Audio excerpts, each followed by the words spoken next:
So sad, but at the same time so exciting. Yeah, Are you ready, honey? I'm ready.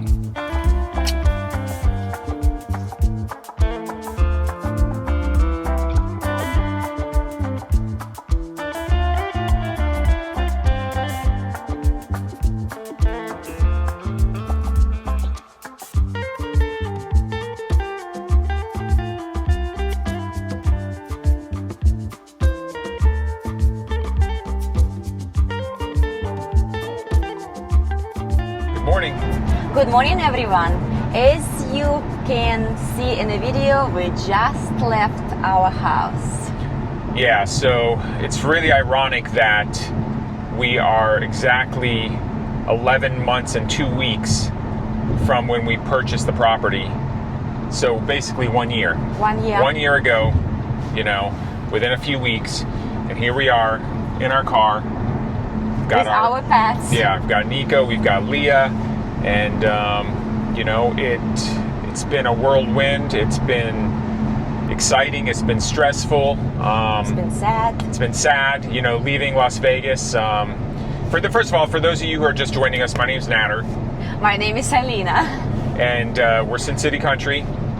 And a year ago, we made the decision to take a big leap of faith and buy a 34-acre piece of property in Middle Tennessee, raw land. There was no water, no electricity, no power, no road to even get onto the property. And for the last year, we've made about 9 trips back and forth, getting the property as ready as we can. But there's been a lot of issues with, trying to get things done, and we're heading towards Tennessee right now. We do not have a place to live yet. We're, thank God, we're going to stay in my friend Richard's got a little apartment above his horse stables that we're going to stay in for like 10 days. And in that 10 days, we're hoping to be able to cut our RV pad and then buy the travel trailer. We had gotten approved for the travel trailer with no money down about a month ago. And then yesterday, the guy told me that, well, now you need to put $5,000 down because that deal does not exist anymore. And we're really tight on cash because we've had our house for sale for over a month. Not a single offer. We lowered the price by $50,000. We're now the cheapest house in the entire neighborhood, and we cannot get even an offer. This has just been so stressful because this entire thing was predicated on us selling the house. Without the house sale, we're pretty screwed. Yeah, and it's a beautiful house, a beautiful neighborhood. As you can see, so close to the mountains, literally like 20 steps to the mountains. And if it would be a few months back, it would be so easy to sell the house, but I guess this is a situation with our economy and our real estate market. So yeah, had really we sold tough. in December, I had a gut feeling in December things were going to take a turn, but I'd promised my daughter that I wouldn't, move or do anything until she graduated high school, so wanted to make sure I kept my word. And, unfortunately, we just got caught right at the tail end of the housing correction, and we're pretty much stuck right now. But we couldn't sit around any longer. We're going crazy, and even though we don't have money to really do much at the property, we'd rather just get moving, and we have faith and hope to God that this thing works out. So as far as leaving Vegas, I've lived in Vegas for on and off probably almost 20 years. I mean, yeah, it's been 16 years for me, and Yeah. it's the only place I lived in the United States. It was Las Vegas. So it's a little bit sad, but get a little bit tired. So yeah, it's always, no matter what, it's always difficult closing a chapter in your life. That's, just natural. I've got amazing friends, and, our families are there and stuff. But, what are you going to do? Stick around and, you got to close a chapter once in a while and open a new one, and that's what we're doing. Yeah. The biggest problem for me was, leaving my daughter. That was extremely difficult for me because, she just turned 18, graduated high school, and for those of you parents out there that, sent your kids off to college or had to move away or something, you know what I'm talking about. It's extremely difficult, and definitely was crushing me yesterday, so I'm getting a little emotional talking about it now. But hopefully, she is coming out in about 4 weeks. She's going to visit us and also my sister Olivia in Alabama. And it is my hope that she will, eventually move east. I would love for her to move to Alabama because it's a college town. There's more kids there for her age. We're a little bit in the sticks. I think that's later on in her life. But Alabama, Florence, where Olivia lives, is really nice, and Olivia can help her out with a lot of stuff there. So hopefully, Shayla, if you're watching, I hope you take it as a good consideration. Yes. So, why Tennessee? Why we decided to move to Tennessee? Yeah. Tennessee, I mean, I never had originally thought about Tennessee as a place to live, a long time ago. But, why did we pick Tennessee? I mean, I guess it boils down to because Richard picked Tennessee. I mean, not to say that we wouldn't have picked Tennessee, but this just happened to be, my friend Richard had purchased, 1,200 acres there about 5 years ago.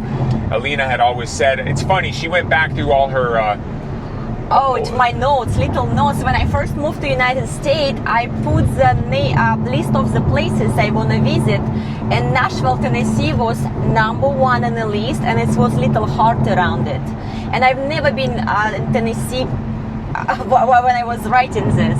And I remember this moment when 2 years ago, we arrived to Nashville for the first time, and we're driving from airport. It was July. And I looked at Nader and I said, I want to live here. And he was like, yeah, we laugh about it. And I said, maybe someday in the future. And here we are in the car driving to Tennessee. Yeah, and Tennessee's got a lot of good things. I mean, they've got no state income tax, which is nice. They do look out for the farmers there. I mean, if you have 15 acres or more, you can get registered in the Greenbelt, and as long as you produce $1,500 a year in income, then you get taxed at a very low rate for property taxes. I mean, the only downside to Tennessee, in my opinion, is the ticks. I mean, here in Vegas, there's no ticks, there's no fleas, really no heartworm to speak of. And, I had to put... this frontline advantage on the Nico and Leah for the first time, which I hate because it's a chemical, but there's really nothing else. I mean, it's pretty infested. I'm going to have to do a lot of work on the property, cut the grass really low, maybe do some chemical treatments a couple times, and then switch to the natural methods with cedar oil and stuff, because it is really an infestation because there's so many deer. I mean, one day I saw a herd of like 50 deer. So there's literally thousands of deer in our area. So we need to, manage that to make sure we don't get infestations of ticks all the time. Yeah, so let us tell you a little bit about our pets, because you're going to be seeing them a lot in our videos. They are sleeping behind us, pretty stressed. Our beautiful Shiba Inu dog, Nico. He's an 8-year-old boy. 9. 9. Well, it'll be 9. It'll be 9 next month. Yeah. Yeah, almost. Yeah. And Leah, she's calico, right? Yeah, she's a calico. Calico, 3-colored, gorgeous cat, but she's wild. Yeah, we adopted her, and she's basically a wild cat. I mean, this cat she was in and out of our house. She'd sleep in the house, and then all day long she'd be gone. We don't know where she'd go. The other day I found out she's going underground in the tunnels by the house. That's the first time I've seen her go down into the drainage area, but she was non-stop meowing last night because it was the first time I've ever shut the dog door so she couldn't get out. So she spent all night long meowing, just freaking out because she couldn't get outside. So this poor cat is in for a rough 3 days. And once we get there, we can't just let her out. Obviously, she needs to learn, what home is before we start to let her venture out. So she's going to be pretty stressed out for a little while. All right, so I think that this would be a great time for us to give you guys all a quick recap of everything that we've done to this point. And also, if you guys have been watching, we're going to go over some things that you guys haven't heard, so definitely stay tuned. And if you haven't hit the like and subscribe button, please do. We're really trying to build this channel. It's very important for us to, get this thing going, and hopefully we can continue to make great content for you guys. Up until now, it's been very inconsistent because we've been traveling. We've only made videos every time we went there. But now we're going to be living on the property, so we're going to be consistent with our content. So, all right, so purchasing the property, that was no easy task at all. We did this without having any money, and I had to leverage everything to make this happen, and I'm unfortunately still really leveraged. But what I ended up doing is I couldn't get a standardized loan because it is raw land and just had no luck, and I didn't have much income to show. So I found a gentleman to give me a hard money loan. And I went ahead and offered him 12% interest for 1 year. And I told him I'd give him the interest up front. So I borrowed $25,000 off my credit line on my house, paid him the $25,000 interest. He lent me $275,000 in return. We were able to purchase the property, and that's how we did that. And unfortunately, the year came up, it was due, and I wasn't going to be able to pay him, so I had to borrow money from my friend David Fish, who is a lifesaver. Fish, if you're watching this, thank you, man. We wouldn't have been able to pull this off without you. So I borrowed money from him, and I offered him the same deal, even though I'm sure he would have done it for a lot less, or probably, nothing. But I wanted to make sure it was worth his time for, pulling the money out of his area that he had it. So now I owe my friend $275,000.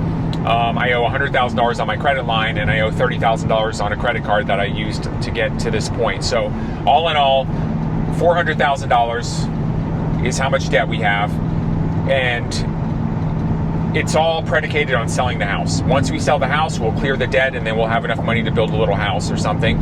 But if we don't sell the house, then we're in big trouble, because I cannot afford, right now it's costing me about $5,000 a month to carry this loans that I have, and that leaves us with only about 3 months of money to live. Like right now, from this point on, in 3 months, we are 100% going to be out of money, and there's nowhere else for me to borrow it, unless I don't even know what I'll do. I'll have to try and do some crazy stuff to get more money, but hopefully it doesn't come to that. We'll just keep dropping the price on the house till it sells. Yeah, did it. So then we went to see it for the first time. Yeah, so we really didn't get a chance to even look at the property until we purchased it, and then we got there and we're like, oh my God, this is a jungle. It's a jungle. I mean, literally a jungle. Like, we could not barely drive the... Yeah, and it was a July when everything is so green and blooming. You can't even get through the bushes and trees. It's, it's Tennessee, it's subtropical, basically, weather, so it was crazy. Yeah. So we got that, and we took a look at the property for the very first time, and we knew that the first thing we're going to need to do is get someone to start clearing some of the property for us. So I looked online, found Sam over at Nashville Land Management Services, and Sam's been awesome. We had him come out 4 separate times to do some land clearing with the mulcher, and the mulcher is awesome. I mean, if you see this thing in action, it's really impressive. I mean, this thing can just sit there and chew through trees and bushes like nothing. And you miss a little thing. We got our buggy, our working horse. Yes. Guys, this thing is amazing. Yeah. It's CF Moto U-Force 1000 XL. Yeah, it was the best. I think out the door we paid like $16,900 or $17,000 with everything, and unfortunately, we paid tax on it because I didn't have the farm card set up properly. But it was definitely cheaper than the other brands. It's a little bit of a rough ride, definitely. When you ride in the other brands, it's a little smoother, but we love it. It's powerful. It's got a winch on it. It's got 4 seats. So for Nico. Yeah, it's got a dump bed on the back of it. So, great machine. We even did a video. So if you're looking to check out the U-Force 1000 XL. I will add the link at the button, We'll go ahead and share that link so you guys can watch that. But yeah, that was probably the best purchase we've made so far. I mean, without that thing, we wouldn't have been able to do anything. I mean, it's just gotten us all around the property and helped with a lot of things. So once we did a little bit of land clearing, the next thing we did was... Well, electricity was a big question. Yeah, we need to start it right away. Yeah, the electricity was a big thing, and we went back and forth whether or not we want to do underground or above ground. We decided to do underground electricity because we just didn't want a bunch of power poles and power lines going through the property. It's not very sightly, in my opinion. And when I first called the power company, I asked them how much is underground power, and they're like $10 a foot, and I'm like, wow, that's not too bad. We got a 600-foot run. Okay, it's going to be $6,000. We can deal with that. And they're like, well, no. You have to dig the trench. You have to provide the conduit. You have to do all the work, and then we're just going to come and run the cable for you. Well, I didn't realize that all that stuff was going to cost over $6,000. So the conduit, the digging the trench, All that stuff was over $6,000, and then they charged $6,000 on top of that, so it was a total of $12,000 to run underground power for 600 feet. But it's done now, and you know, we don't have to sit there and look at any, you know, ugly power poles running through our property. Yeah.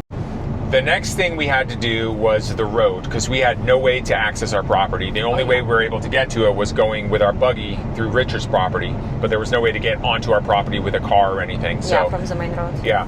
So we had to go back and forth numerous times about where we're going to cut the entrance. We actually had Sam clear a path down at the furthest part of our property that we thought we were going to cut the road, and then we just decided to change our mind, which I'm glad we did. I think it worked out much better where the new part is. So we're happy we did that, but man, the road was, it's been the biggest nightmare. You know, we had originally met with a couple different contractors to get pricing for the road, and you know, the first guy, super nice guy, John or something? John, yeah, I think it was John. He came and he gave us a price, and you know, when he gave us the price, I about fell on the floor. He was like, oh, it's going to be $30,000. And I was just like, are you kidding me? You know, and I asked my friend Dave, and my friend Dave's like, no, we've got a 318 cat excavator. He's like, we'll hire one of my guys for a couple grand and we'll cut you the road. I was like, okay, so we're going to save like 25 grand or something. Well, long story short, the road became a complete nightmare. You know, we cut the entrance. The guy wouldn't work very many days, so he never came back after that. Then we had to hire another guy, which sounded like a good deal. It was going to be $10,000 in labor, plus we buy the stone. Well, we ended up spending $17,000 in stone, plus the extra work we did on the culverts and everything. So we ended up spending over $30,000, and the road's not even done, and it's a bunch of freaking drainage issues, and I don't even know if we're going to be able to drive up the road in this Tesla. We're literally driving to our property, and I don't even think that this Tesla is going to be able to make it up the road. I hope that's not the case, but there's been so much rain. The drainage at the bottom of the entrance is completely filled up with rock and water and you know, dirt, because they didn't put the proper drainage in. So if I could go back in time, I would just go back and pay John $30,000 and have him cut the road, because it was just a complete nightmare, tons of stress, and the road wasn't done properly. But I take some of the blame where I should have known better not to let them touch the road unless I was there, because I paid this guy 10 grand for labor only, okay? And he sends out like one of his guys, like his father-in-law or something, in a skid steer and cuts the road, and you know, has one guy working on the project, and he took 10 grand. I mean, that's complete bullshit, you know? I expected them to bring a dozer out there. I expected them to bring a roller out there. Like, this guy cut the road, you know, and didn't do it properly. What you should do, you should cut the road, then you should roll the road, all right? And then you should put the, you know, geotextile fabric down, and then you roll it again, and then you freaking put the rocks down, and then you roll it again. This guy was like, cut the road, put the fabric down. He did a horrible job putting the fabric down, then threw a bunch of rock on it, then didn't roll it, and then there was like a gap between the sides where the trucks were coming through and then the center of the road, and it was like a 1.5 2 foot difference. So if you were trying to drive a car on it, the bottom of the car would have hit bottom. So complete, you know, I mean, it was just, I can't even, I'm so pissed, you know what I mean? So for all of you who are planning to do something like this, learn from our mistakes. Yeah. You have to be there while doing something. Yeah. Either it's road, building the house, electricity, septic, you have to be there. Yeah. Nobody cares about your stuff as much as you are. I had to rent a roller. It cost me $600, which should have come to him. I gave him $10,000. There should have been plenty of money for him to be able to, you know, bring a roller in. But what? He wanted that $600 for his pocket, and who's paying the price now? We are, because we've had to freaking pay all this money to fix the problem that he had, you know? Oh, guys, you can see it. We are passing the Lake Mead right now. It's so beautiful. iPhone is not gonna get this beauty. So after the road was done, kind of, you went there by yourself and took care of the septic with Sam, who is the guy who was cleaning our land. Yeah, Sam from Nashville Land Management Services, who did all the clearing for us. He had just gotten his license to install septic, so I had asked him, had he done any? He said no. I said, well, I'm willing to be your guinea pig, if you do it for like cost plus, $1,000 or something for your time. And he was like, all right, let's do it. So after getting a bunch of quotes between $15,000 and $20,000, a lot of places wanted, we went ahead and decided to, give Sam a shot. I mean, I know it was a risk because he had never done one before, but if we could save $3,000, $4,000, then it was going to definitely be worth it for us. So what we did is we proceeded to price everything out. I went ahead and found a couple different supply places and put a list together what we're going to need. And it ended up costing $5,600 for all the materials. That included all of the chambers, because we went with the chamber system. Some people can do chamber, some people can do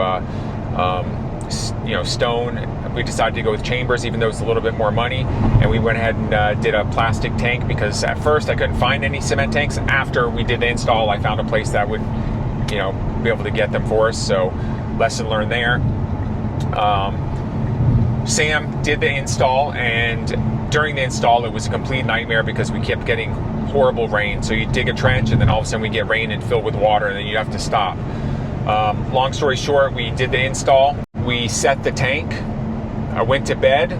That night we had some of the worst rains ever. Woke up in the morning, went out to the property, and the tank had floated completely out of the ground. I'm talking 1,000-gallon plastic tank floated out of the ground, completely destroyed all the work that we did. And what we realized is you need to fill it completely up with water. We thought that we buried it, and then we took the excavator and we put the excavator bucket over top of the tank, and we thought that that would hold it down. And unfortunately, that, amazingly enough, they just completely pushed the excavator up in the air and reset the blade from the excavator. So that was the biggest nightmare situation. Sam had to come back, weeks later when there was no rain and it was dry, redig a hole, place the tank back in there. And I mean, we don't have water running to the property, so he had to borrow some totes from his friend, and he had to fill up at the very bottom of the road where the spigot was and sit there and make like 10 trips back and forth to fill this tank, which just a complete nightmare. What else? I think exactly the same time you was dealing with the water as well. Yeah. While we were doing the septic, I was getting the water installed. Those guys were really cool from Van Leer Waterworks. They showed up with a crew. They tapped into the main water, which was across the street. They, piped it under the road, which was really cool. I never even thought that they could do that without digging stuff up. And we got the spigot put on our base of our property, which is still 1,200 feet from where we need it to be.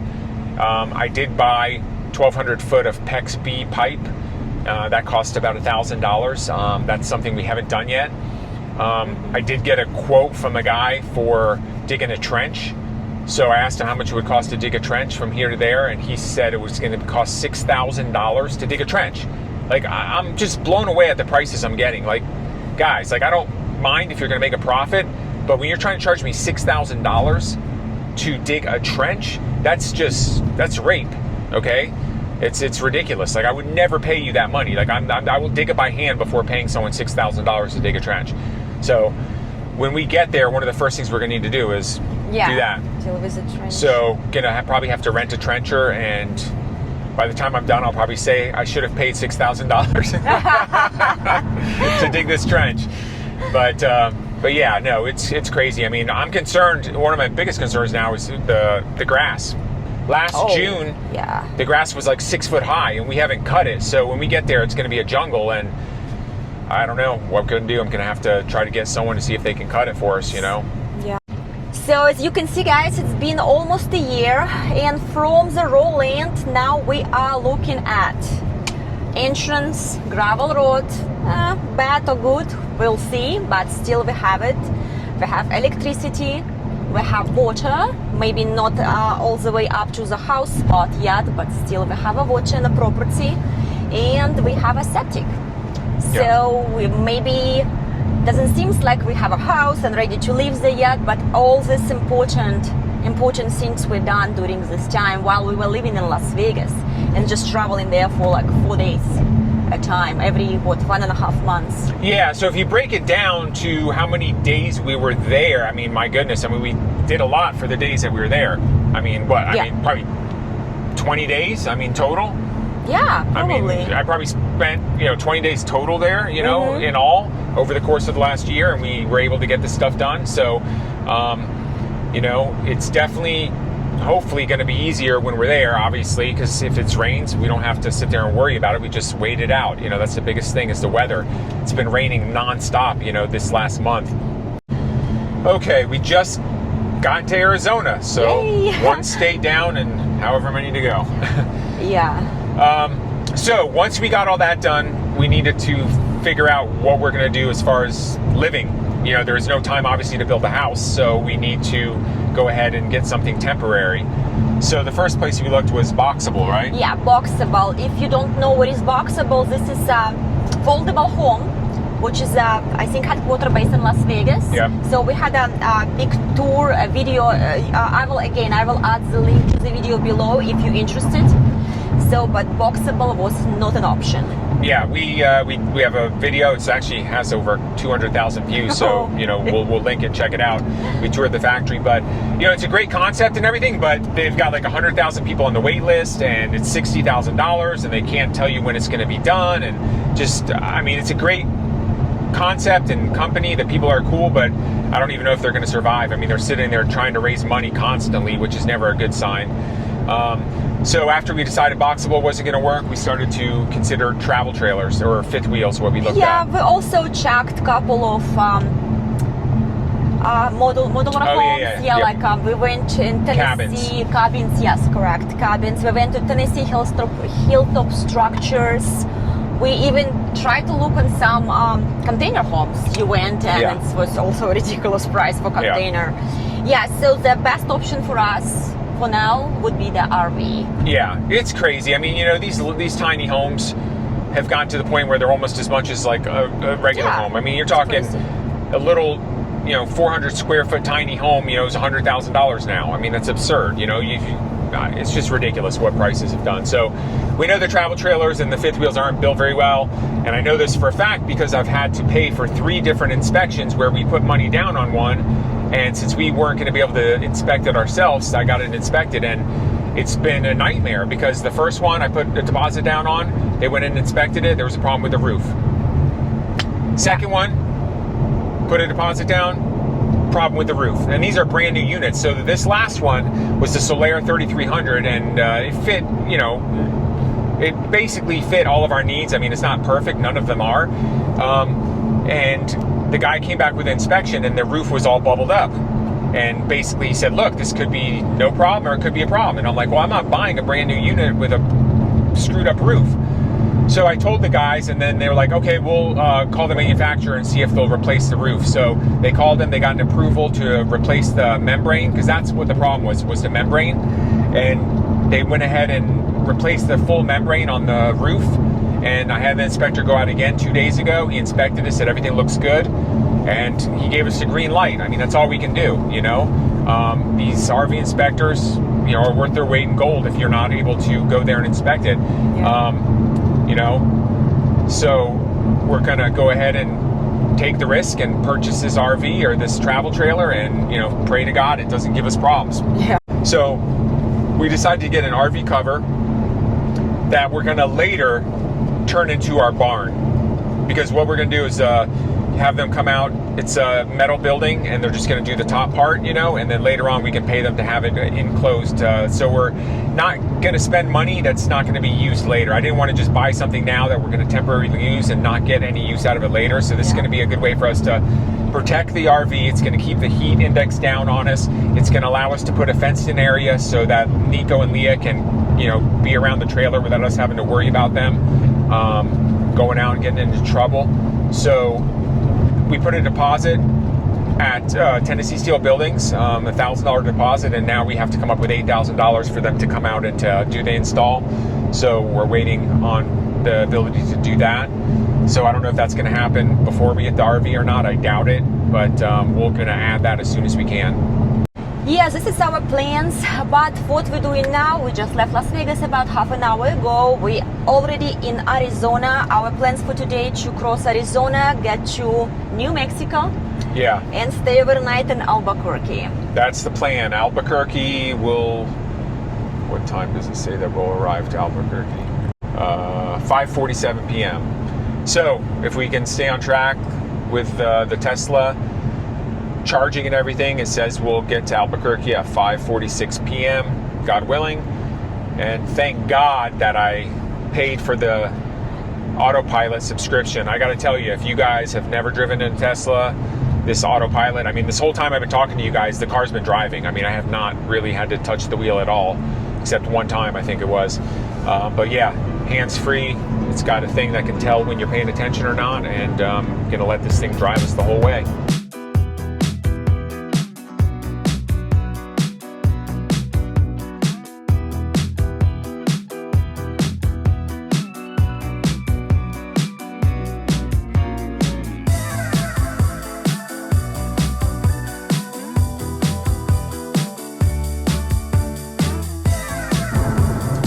All right. Good morning, guys. We just left Albuquerque. Last night was interesting. My brother-in-law Todd had warned us, don't stop in Albuquerque, but we were going through there and it was like 10 o'clock at night, and unfortunately the Tesla self-driving stopped working because there's an issue with the camera that I had before, and for some reason it won't work, which is extremely frustrating because it's so nice to have it working. But anyway, we pulled into Albuquerque and we didn't know where we were going, and Alina jumped on line and through Expedia and booked a Red Roof Inn because it was pet friendly, so we thought, okay, it can't be too bad.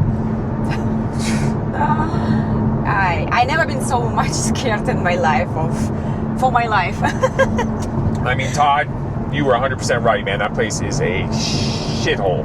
Sorry if you guys live in Albuquerque, but it seems like everyone knows that because, you know, the people were like, oh, it's everywhere like that in Albuquerque. I mean, we literally pulled into this place. It was surrounded by homeless people just scoping out the parking lot, ready to break into any car, you know, tweakers at the hotel sitting outside, just, you know, tweaking out.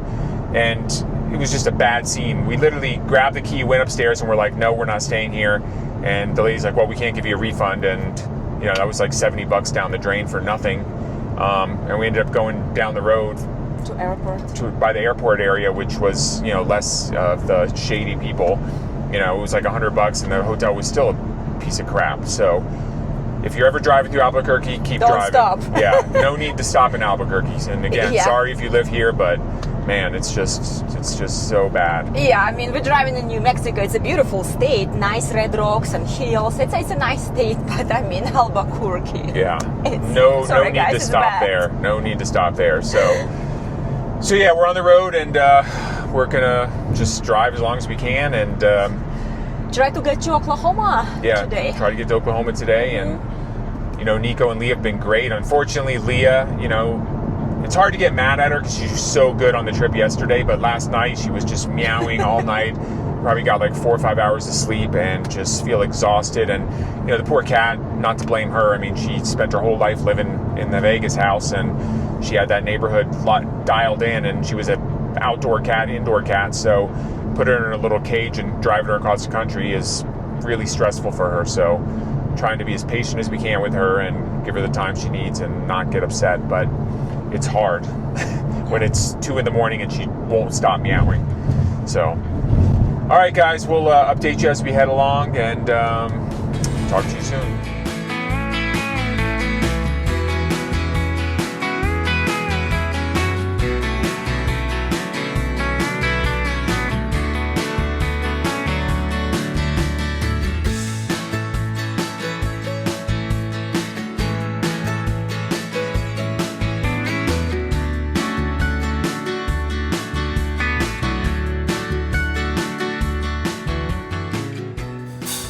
Day number 3 of driving.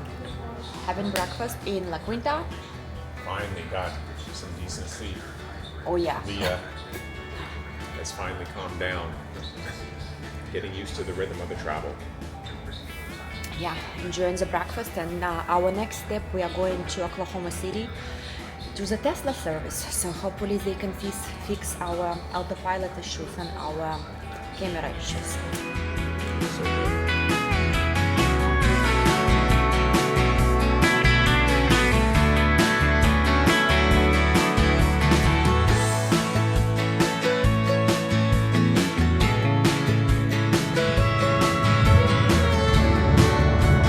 Welcome Center. Here we go. Guys, we made it. Yay! Yay! Welcome to Tennessee. Woo! Yes. We home.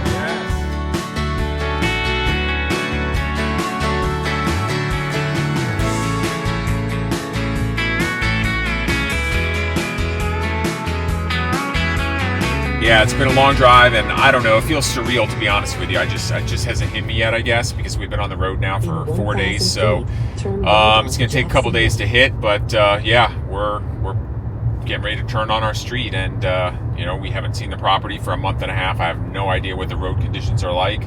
We're going to go by the mailbox and check that, see if it's overflowing with any junk mail or anything, but yeah, we're excited, guys. We finally made it. Thank you, Lord, for helping us get here safely. And this is it. We're on our street. Wow.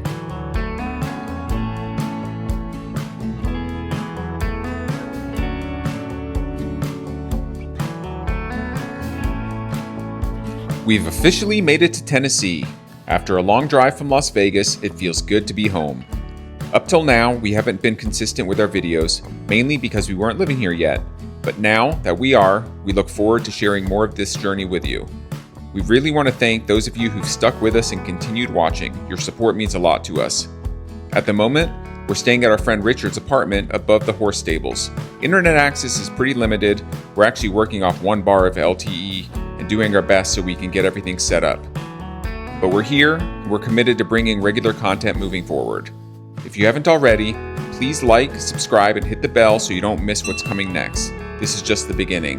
Welcome to Sin City Country.